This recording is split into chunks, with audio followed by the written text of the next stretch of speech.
Alright guys, so I'm going to do the 3-blade sharpening method I do. Literally it just consists of this Work Sharp hand sharpener. This leather strap right here I got off of Amazon. It's just glued on top of my archery tackle box. But you know, this does have a leather strap on it. I just prefer to use this. Normally by the time I'm done with this, I wouldn't hesitate to hunt with this head at all. But that leather strap really does just bring it to the next level. And then I just put some chapstick on the blades to prevent some rusting, or just help with moisture.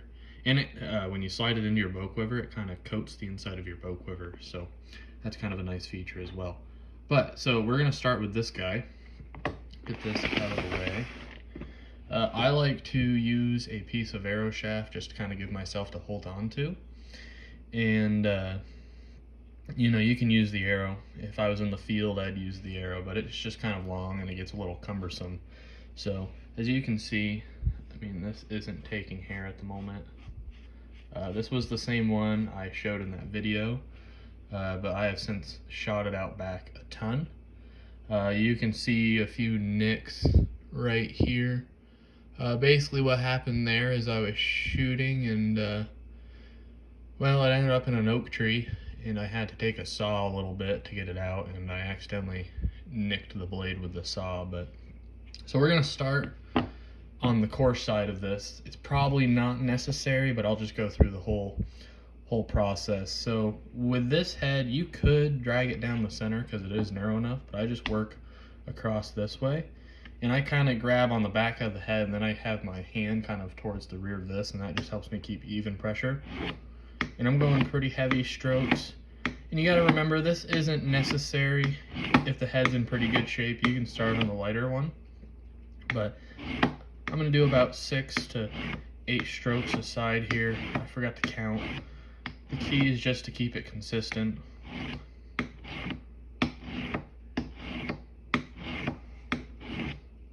That was 6, so I'm gonna drop down to 5. This is pretty heavy pressure.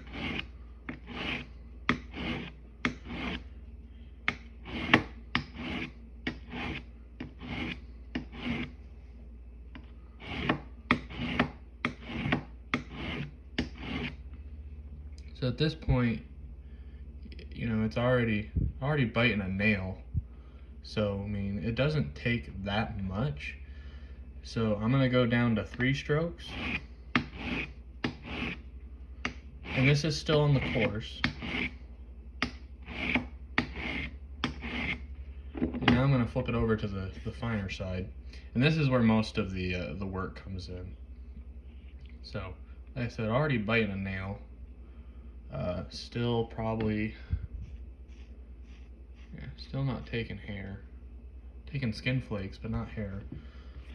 So from here, I like to do 8 per side, 6 per side, 5 per side, and then I'll do 3 per side, and I'll stick with 3 per side for quite a while, going from a medium to high pressure all the way down to, barely dragging the blade. And then I just like to work 3 per side at that point, and then I'll do a little bit at 2 per side, a little bit at 1 per side, but most of it is going to happen on that 3 per side. So just start with that.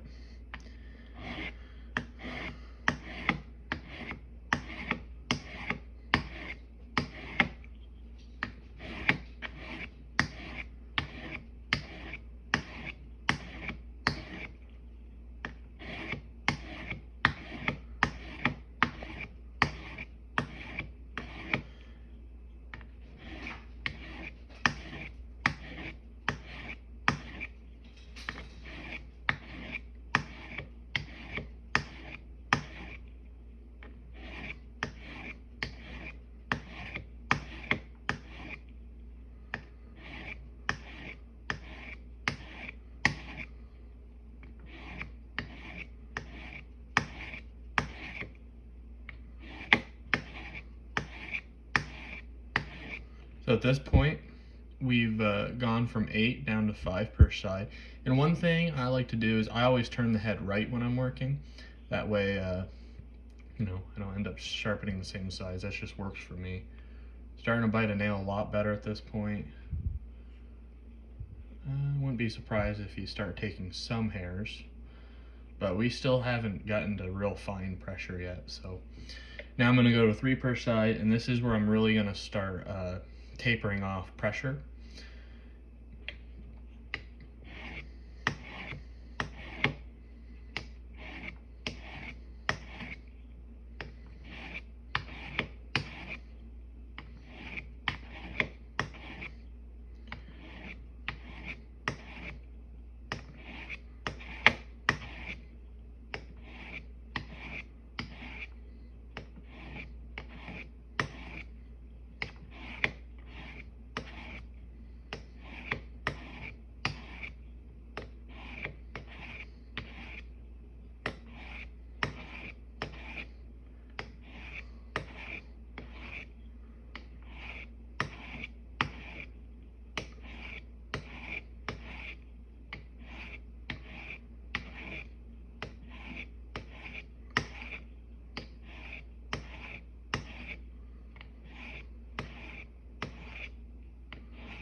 So at this point, we are rocking fairly little pressure.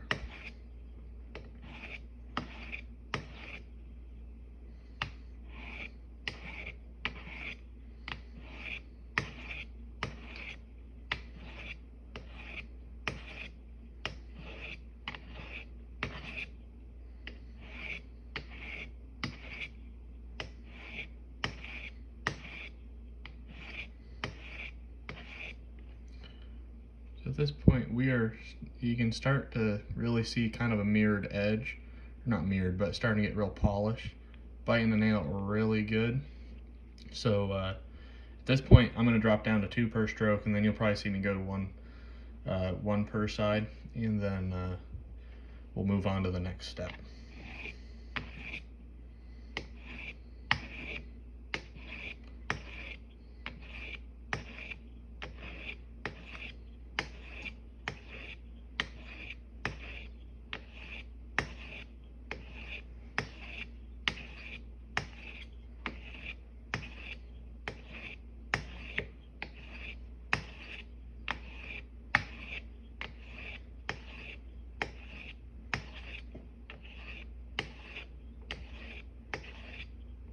Now this is almost at the weight of the head right now.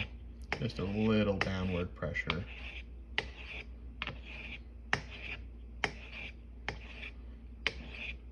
These Tuffhead 3 blades are S7 tool steel, and I'm not going to lie, at first I was a little nervous about sharpening them just because that's a lot harder steel than I'm used to. But once you get it down, they're so easy to get sharp. I'm looking forward to getting some of the single bevels here sooner than later, because I really enjoy sharpening single bevels. This is one of those things I kind of sucked at for a long time, and then once it clicked, I just really enjoy sharpening heads now. So I'm going to drop down to 1 per side. This is literally at the weight of the head. Just do a few passes at 1. And this is taking me a little bit because I'm explaining to the camera and whatnot, but if I just stick to myself, be quiet, I can do a head in, under 5 minutes, especially if it doesn't need a lot of work. And honestly, this head, I would have been curious to see what just a leather strop could have done, but I wanted to put it across that aggressive grit just to kind of almost make it worse at first, just so I could really go through the process with you guys. Alright, so at this point, this head's I'd probably hunt with this head already if I had to guess. Yeah, we're starting to take hairs. So now what we're going to do is I'm going to flip this over to the ceramic rod. I love this thing. It took me a while to get used to how to use it, but it's just a work sharp handheld guy. You can get them on Amazon, pretty much anywhere. I bought this from Snap-on actually through work.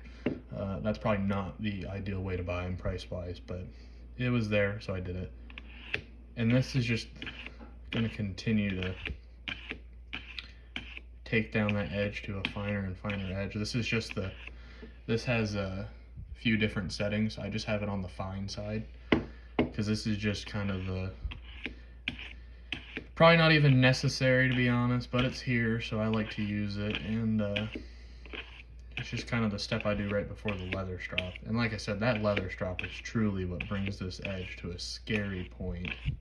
It's, once I learned how to use a leather strop, that was, I hate to say it, but a pretty big game changer for how sharp I got heads.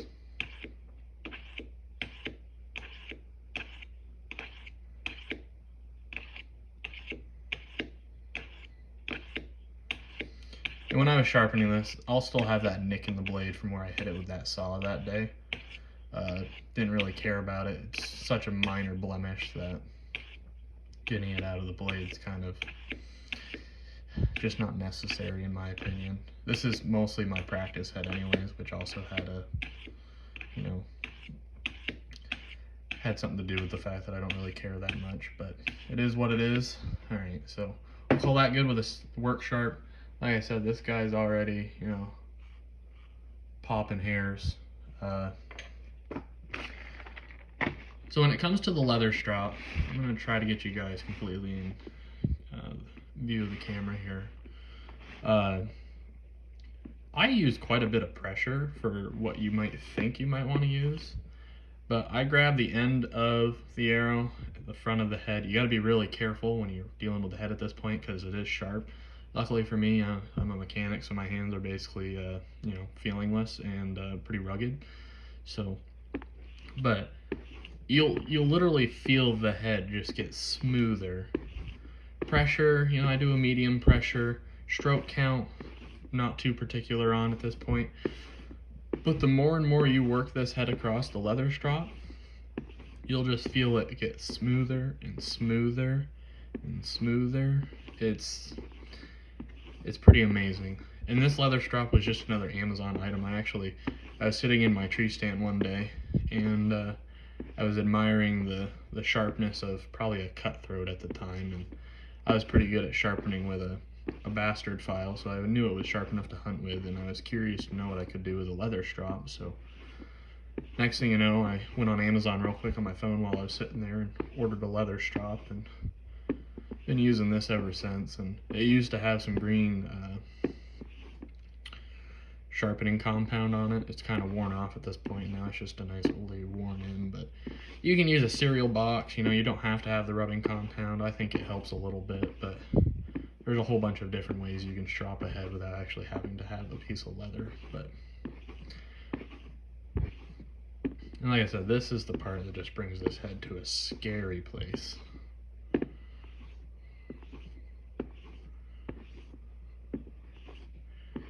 I don't really know how long I do this for. This is just so peaceful doing the leather strap that sometimes I just sit here for 5 minutes per head.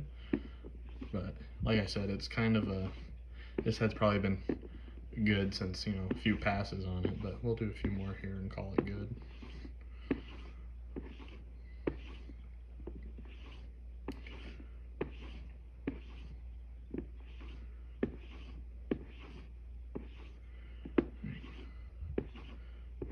One more side. I'm recording this on my phone, so hopefully it comes out decent quality. But I don't know if you can see, but that's pretty, for just using hand tools and nothing to really polish it, you know, that's a pretty good mirrored edge right there. It's kind of hard to see in the camera. Sharpness wise, you know, it's pretty light pressure.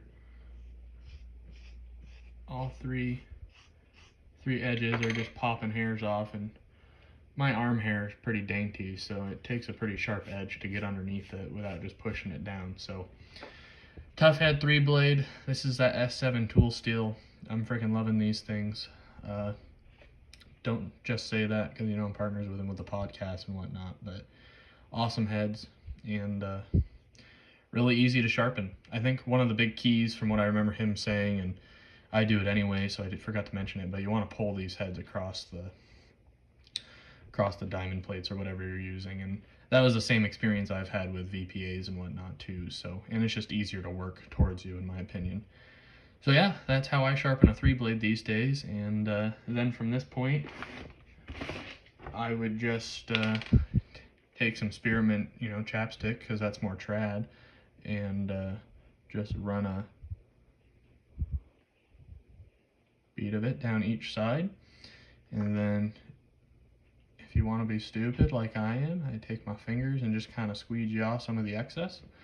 And then when you put that in your quiver, you'll have a nice chapstick coating in there that smells like spearmint, you know. What's better than that? So hope you guys enjoyed this. If you need any more from me, or if you want me to do any other sharpening tutorials or anything like that, just let me know and I'll be happy to do it. Thanks for watching, guys.